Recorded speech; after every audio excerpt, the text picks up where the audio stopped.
All right, we're here at the Duotone booth with kite designer extraordinaire Sky Solbach, sorry. And yeah, how's it going, Sky? I'm doing great. How are you? I'm well, thanks.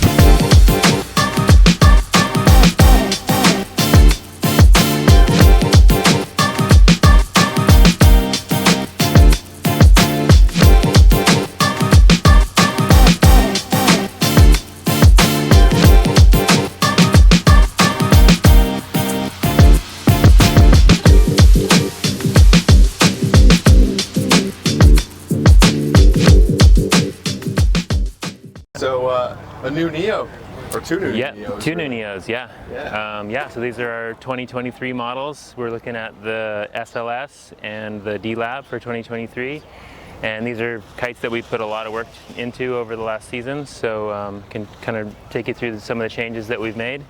For the SLS, we've mainly focused around the tip area of the kite and made some big improvements there, especially with the tip strut. So we could come around here and I can show you kind of what we've done. So for those familiar with the 2022 model, will know that we had a flex strut, which basically was a softer STW70 flex strut material that was, the entire strut was made out of that softer material, and that was to allow the kite to sort of flex easier and basically improve turning speed and also bar feel. One of the things that we realized through a lot of testing of the 2022 model was that we were getting some deformation in the strut because of that soft material, and we're still getting the benefits of the flex, but it was deforming, especially when really heavily loaded going through a turn. You would get some bending up near the front of the strut, which was causing the kite to actually slow down in the turn when it was really loaded. So what we've done for 2023 is we're doing a hybrid flex strut now, which we're calling a tuned flex strut. So basically you can see that the front of the strut here, where you need the stability, is made out of the same Pentatex material as our leading edge. So you're getting a lot of stiffness up here in the front of the strut where you want it to keep the profile intact. And then we're doing just a short section of the softer flex strut material here in the trailing edge, which is where you really want it for the kite to flex. It's very flexy, isn't it? Yeah, it's very flexy compared to that material. And I'll just point out, this is a 12 meter we're looking at here. So the portion of the flex strut is really short on the 12 meter. Okay. If you look at the same model in a 7 meter, it'll go all the way up to here, the flex portion. So the reason for that is because smaller kites tend to feel harder and more aggressive. So we're trying to sort of tone them down a little bit and make them feel softer. Whereas a bigger kite like a 12 tends to feel a little bit softer and mushier. So we make this section shorter, which makes basically, we're able to tune across the entire range of sizes so that a 7 meter to a 12 meter feels very similar in terms of bar feel and steering force. So that's pretty much the main change we've made on the SLS, and basically compared to the 2022 model, we find that it turns quicker and more smoother, but especially when it's really loaded. You're not getting any deformation in the tips, so really smooth steering, and then we're able to tune that feel throughout the different sizes so that all the kites feel the same. So do the kites steer better depowered and overpowered, or so when you're sort of moderately powered, you'll find that they're smoother, just smoother steering overall and more responsive. And then especially you'll notice the difference when they're really loaded up. So if you're on a 7 or an 8 meter and 25 knots and you're cranking it through turns, you still get that smooth steering. You don't get that deformation of the tips. Cool. So smooth steering throughout its whole wind range, basically. Do you think that will make it more applicable for other disciplines other than waves? And I mean, a lot of some of our team riders are using this kite for big air, like the guys in Tarifa are jumping and doing big kite loops. So the feedback from them so far is that they're able to ride. They're riding super loaded up. They're riding a 10 meter and 30 knots, 30 plus knots. So they're able to do their tricks without having the steering lock up when the tips are deforming.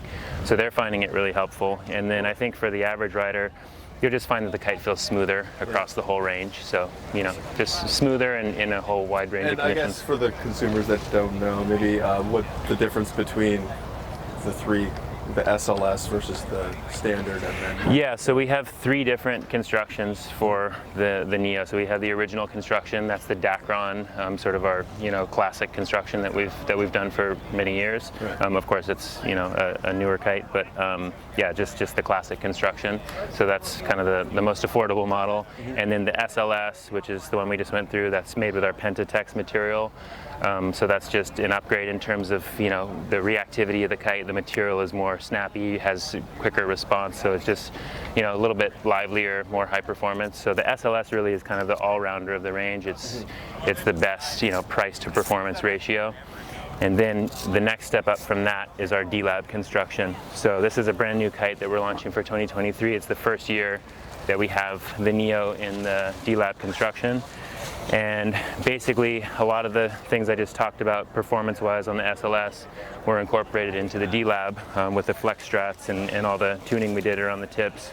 But with the difference being, of course, that the Alula airframe is super lightweight. Right. So that gives you a whole bunch of added benefits, which especially for surfing are amazing.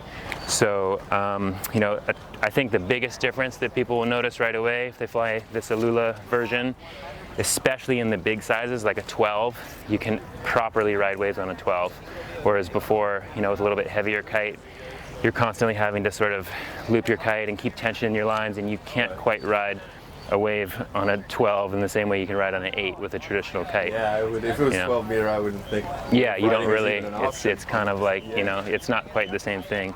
But with the Alula, it is. So we're finding that like with a 12 meter, you can ride in whatever, let's call it 12 to 15 knots, and you can ride the wave in the same way that you would on an 8 meter in 20 knots or 25 knots. Wow. So that's a game changer in terms of light wind wave riding. But then you still get the benefit in the smaller sizes. So we're offering this from 7 meter to 12 meter. So if you're on a 7 meter, for example, it's just the big thing you feel with Alula is the reactivity and the ability to change direction of the kite. So if the kite's traveling this way, you can, in a split second with a little bit of bar input, you can redirect because it doesn't have all that weight that it needs to stop and maneuver through the turn. It's like a much more instantaneous turn. And then also its ability to turn with slack lines. So that's really useful if you're going down the line and your kite's drifting, you don't have much line tension with the kite, especially if the kite's down near the water and you're bottom turning, you can pull on your backhand and actually get the kite to climb through the turn with very little line tension. So that's a huge benefit for surfing waves. You can just stay closer to the face of the wave and actually surf more like you would traditional surfing. Wow. That's a game changer.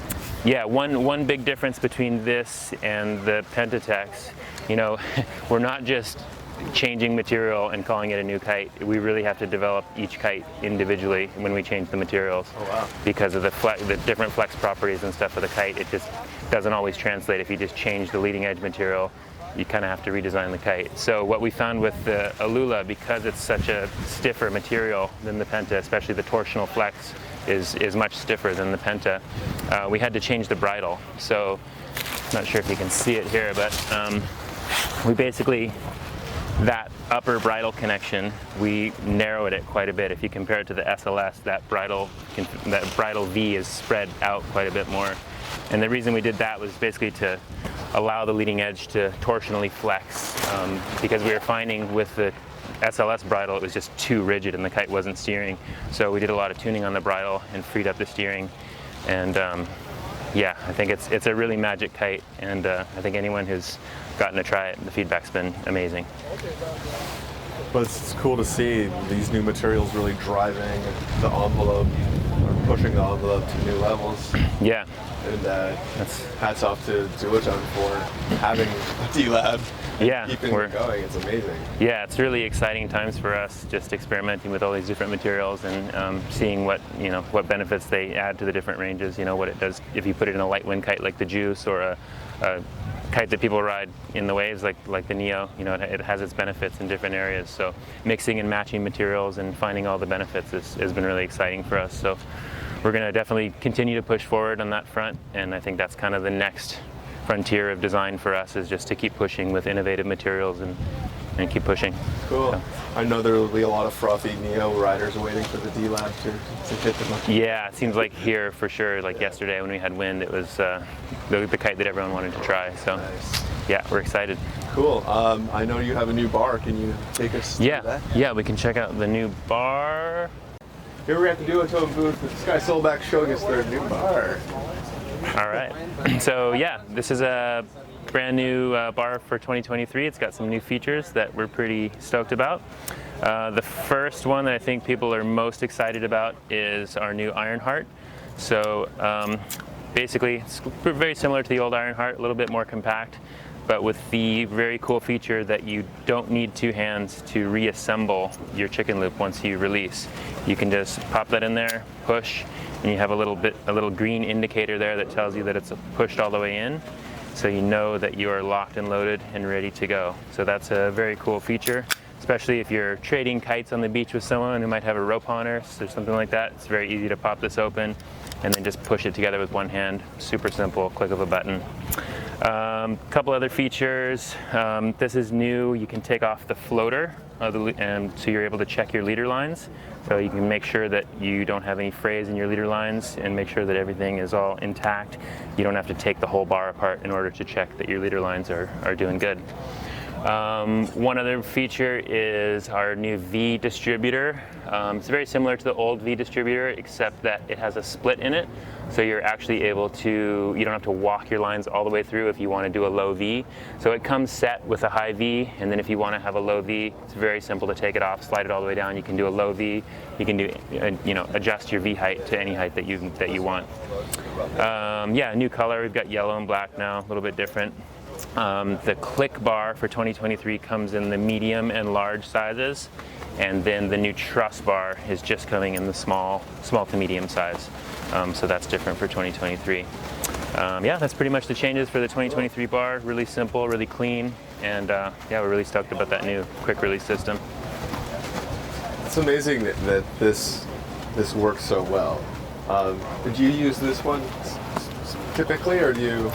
Yeah, I typically use the Click Bar. That's kind of my go-to. I mean, it's a really cool bar that in that it's so simple. Everything's clean. There's no dangling lines. It's very easy to see on this indicator here how powered up you are. You turn the clicker, turn the knob, and that's powering up your kite. It shows you when you're at max power, and then you push the button, and you see exactly where your power stroke is here. Yeah, it's got the auto unwind function with this sort of rectangular shaped chicken loop line. So when you do spins, you unspin your bar and you just sheet in, and it unspins your lines. So you don't. Next time you walk out your lines, you don't have a mess of lines to walk out. Yeah. So your lines always stay tangle free. So there's a lot of really cool built-in features that just make this bar so simple and clean and easy to use. Yes. Yeah. Excellent. Everybody check out the new Click Bar.